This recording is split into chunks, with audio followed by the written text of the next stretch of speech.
Oh, ooh, this is the thing that's broken up list. Thank you. Thank you very much. Hello.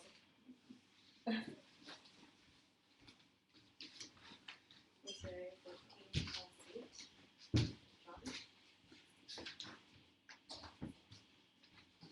Can some water or something? Okay. Thank you. Do you want some shot?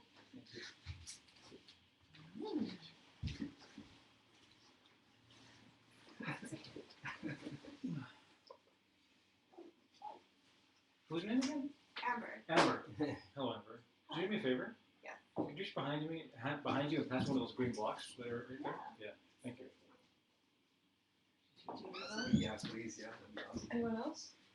3 balls? For just Thanks. back or maybe whatever. Yeah, good. Maybe whatever. Whatever you need.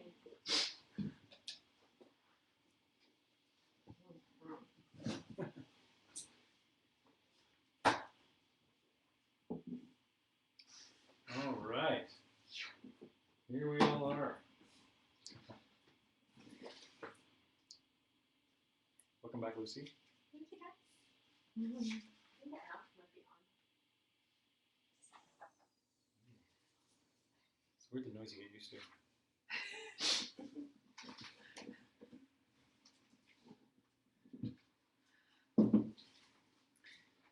So we're going to do some opening prayers, which you may or may not have heard about or know about.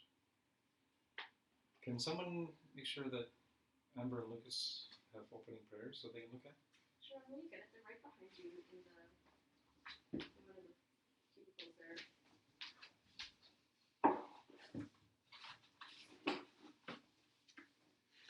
So we're going to now And chant in Tibetan. Can I grab one as well? Thank you.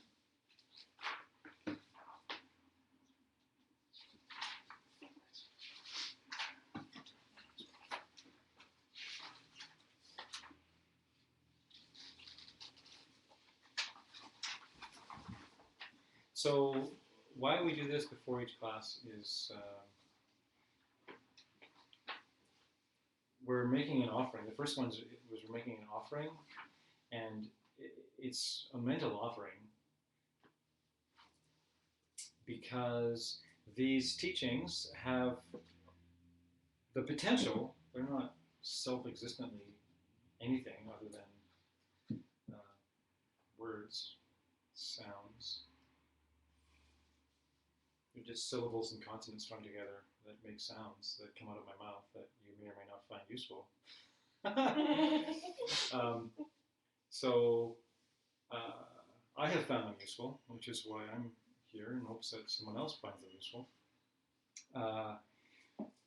So we do these prayers because the information is so radical and powerful and has such potential to change the way that we think about reality, which can change our reality, that there's no real price that you can ever put on the teachings. So we make like this mandala in our hands that's representative of the universe.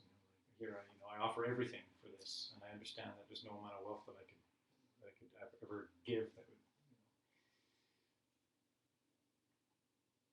would amount to what I would pay to get my mind out of suffering. So, and then we make a hand mandala, but you don't have to do this mandala. You can just hold your hands like this if you like, and feel like you're holding an offering in your hands. And we'll say the first one one time, and then the second one, we're going for refuge. So we're going for refuge to the Buddha, the Dharma, and the Sangha. And it's nice to think in your mind that as you're saying the second one, it's funny that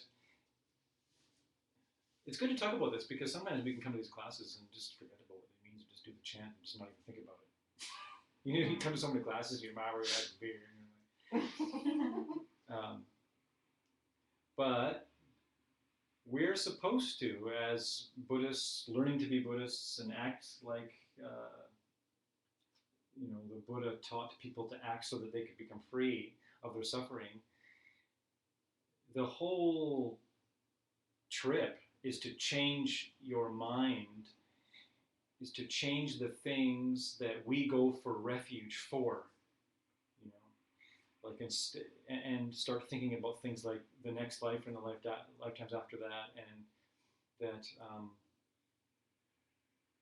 the source of our happiness will not, we learn that it will not come from material things in the world and like relationships in the world that can't offer us happiness unless we have certain things in our mind that allow those things to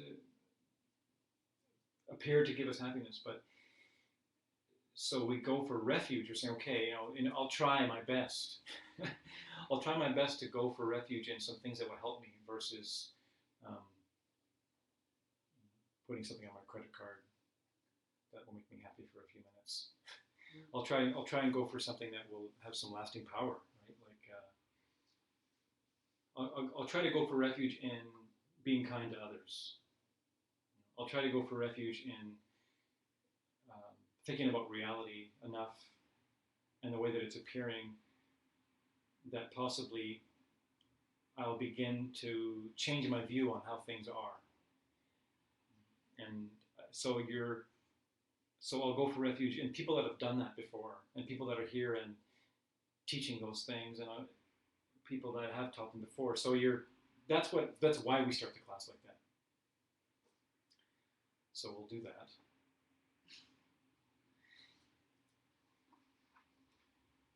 Oh, you know what? Here's an interesting little tidbit. So the person that says the first word, like the sa, shi, and then everybody joins in, that person is called the Giku for that time.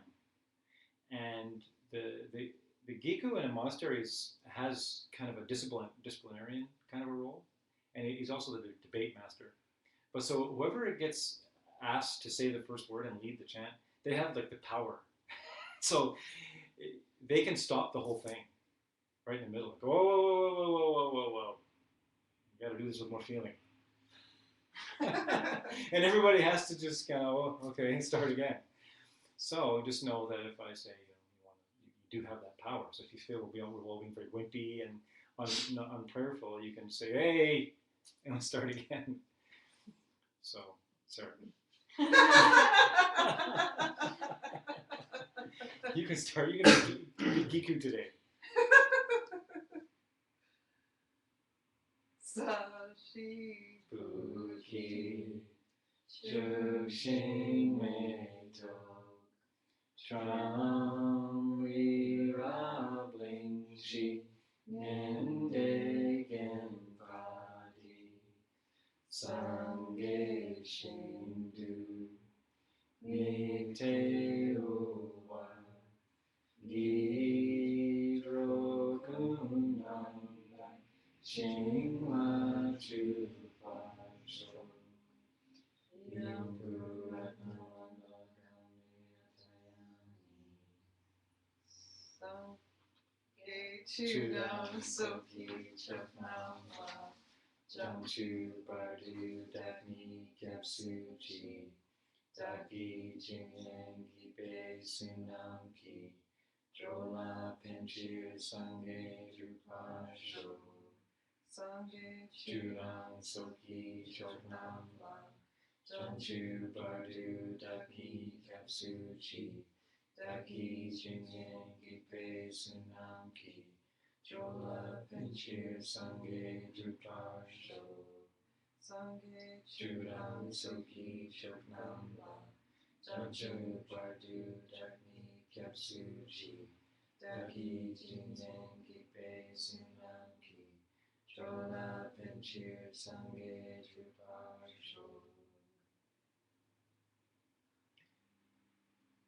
So let's do a little meditation.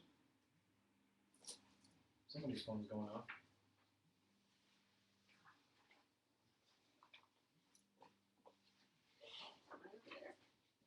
Might be mine. No. It's in the back.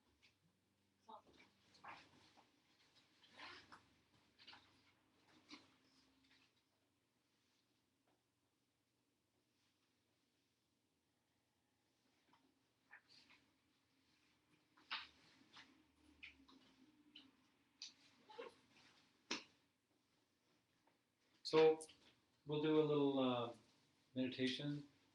Won't be that long.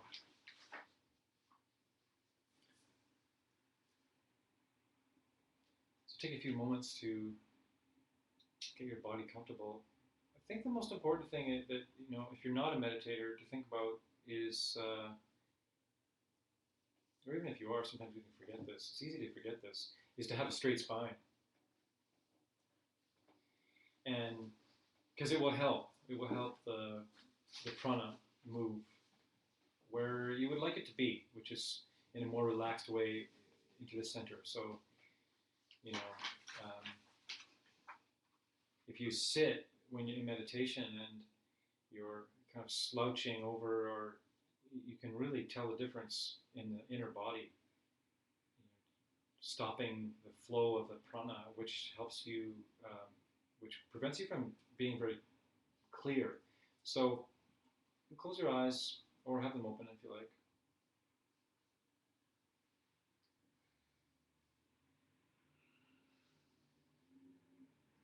You want to feel your lower body very relaxed and melting into the sensation of the earth, grounding, downward movement. Like from the waist down, you're just relaxing into the earth.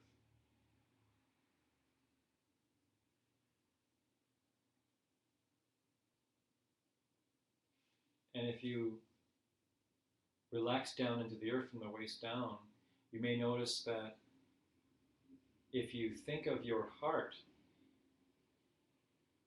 and think of it brightening your heart, like putting a smile in your heart, at the same time that you inhale and lift the crown towards the sky, lift the crown of your head towards the sky, you may find that the downward energy from the waist down helps you prop up a little easier if you relax from the waist down, and then you take that inhale,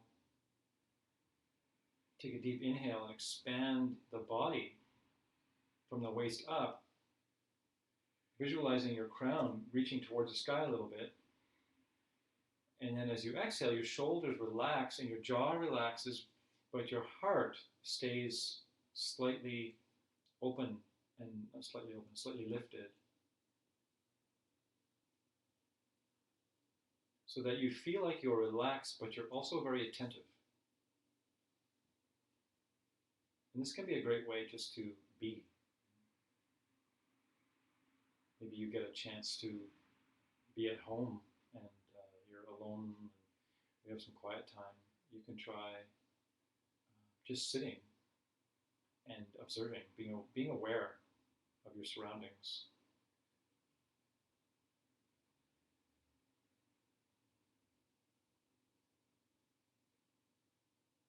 Trying not to, or not so much trying not to, but noticing if the mind wants to jump away into stories from the past and hopes for the future. And we can help the mind be more present by watching the breath. So today, let's just watch the breath at the nostrils. So focusing your mind's awareness at the tip of your nostrils, and as you breathe, without controlling your breath, very relaxed breath.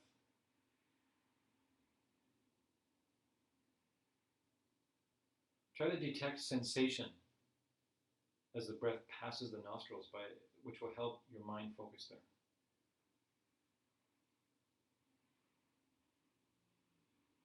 And a great technique for cultivating stillness and building your focus is counting the breath.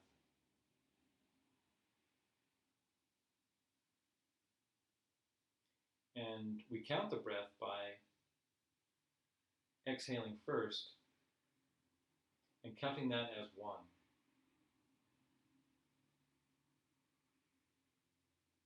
And then on your next inhale, you stay aware of your breath.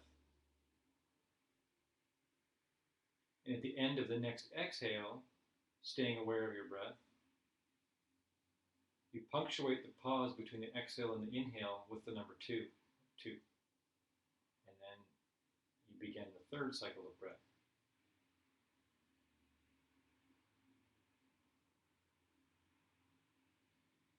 Noticing things like, does the body tense up? Do you want to try and shift the breath, control the breath? Just notice those things and let them go.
If your mind gets distracted and you lose count, or you forget you even were counting, and you come back and you go, oh, I was counting my breath.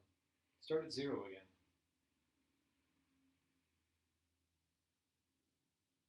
And it's very important as you're building your stillness, building your concentration, to rejoice when you bring the breath back.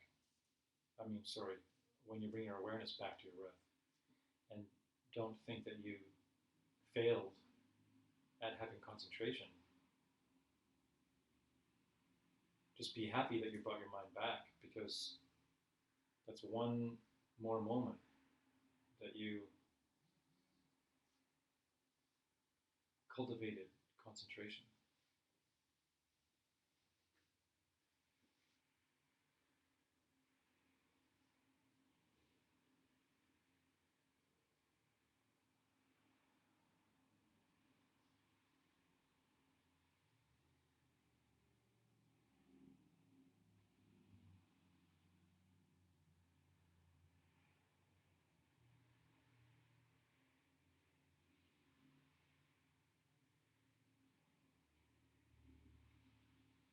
So now we'll just briefly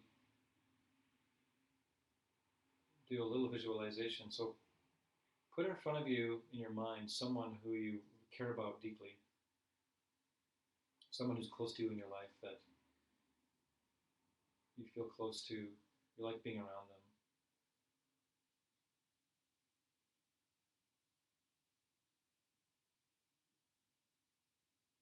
And just think about their good qualities.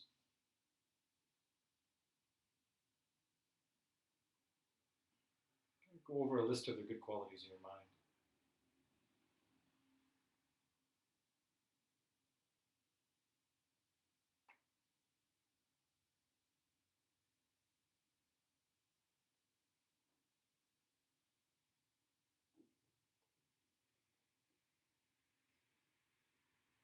And then thank them in your mind. Thank them for being around, being in your life.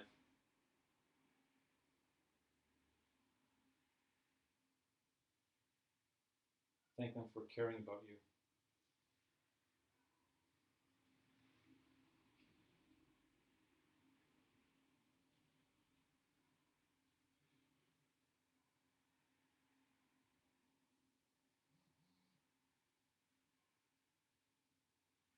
And tell them how amazing they are. Rejoice in all the good things that they do.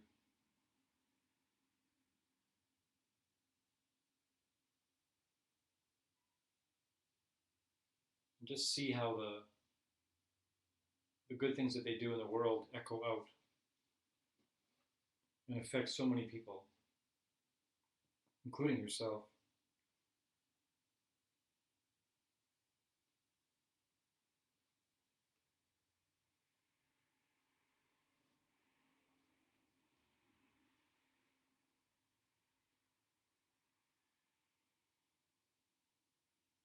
And then thank your own good past deeds that allowed you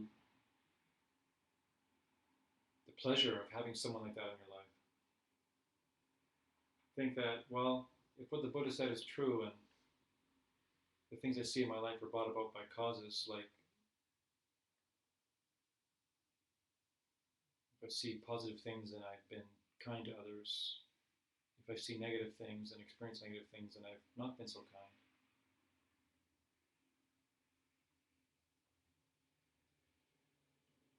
Think that you're very happy about the good things that you did that produced this beautiful person in your life.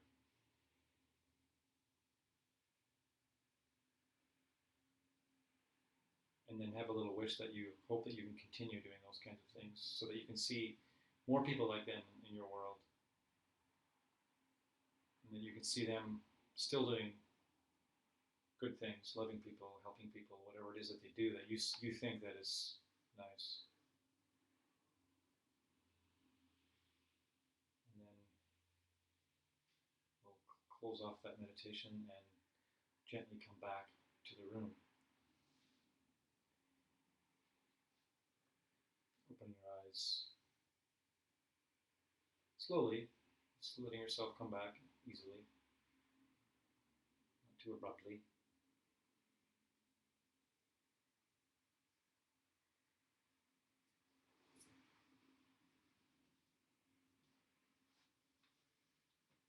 If you need to straighten your legs or anything like that, go ahead before we start.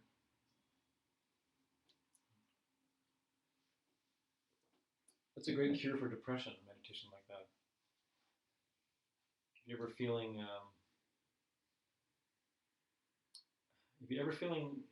I don't know, low self-esteem or down in the mouth and whiny, rejoice in others. Rejoice in the good people around you. It's like a direct antidote.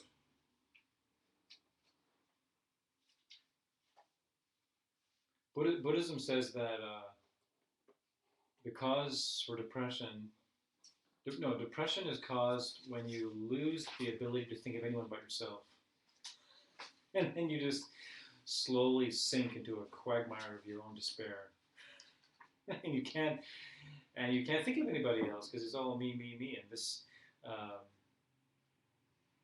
Lojong course, this training the mind course has been all about like the opposite of that, right? Training ourselves to think about others before ourselves as much as we can. So have you studied any Buddhism at all before? It's been a while, yeah. It's been a while, but you have. You've had a taste of it. Mm-hmm. More than a taste. Just A full meal. no, I've done meditation classes a long time ago, Yeah. and then I maybe read a book or two. Oh, great. Or Long three. time ago, but Three. yeah. That's nice. Because we've been talking, we're in class 8, and we've been talking a lot. Class 8 of ACI 14, we've been talking a lot over and over and over again about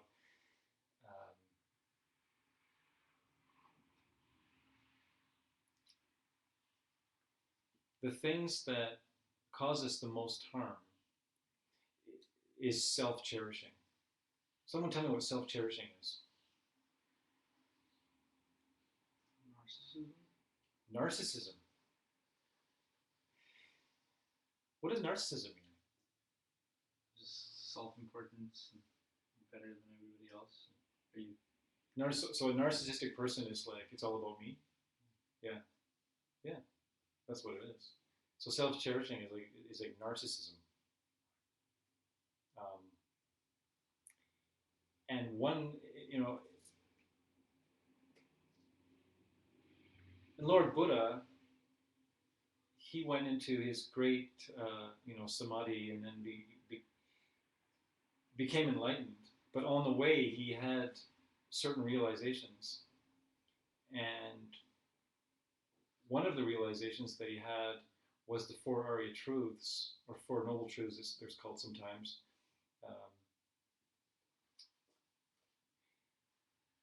And one of them is that all life is suffering. All life is suffering, and there's a cause to the suffering, and there's an end to suffering, and there's a cause to the end of suffering. And does that mean that all life is suffering?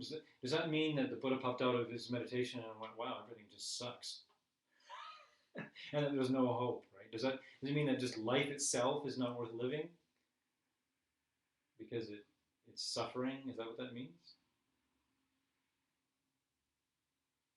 It sounds pretty grim, right? All life is suffering. If you hear that, you may think that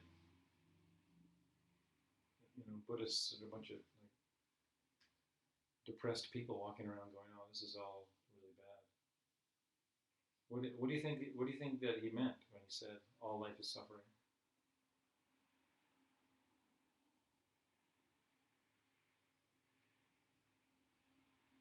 It's hard to think about it, isn't it?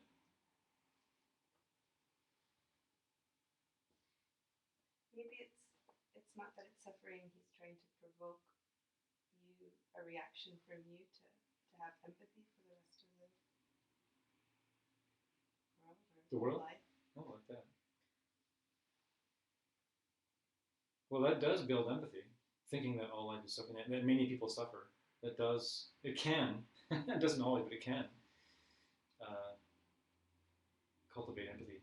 I was thinking it definitely evokes the reasoning behind the suffering. I think makes people think about where the suffering is coming from, Uh-huh. and therefore possibly unveiling the reason behind that, Uh-huh. getting past the suffering.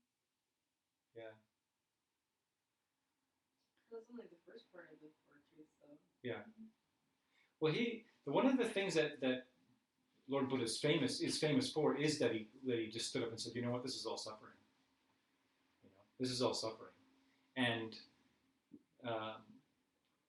I think mainly he could say that because he had gone beyond it, and so he was alive, awake, and like he reached beyond suffering, but he was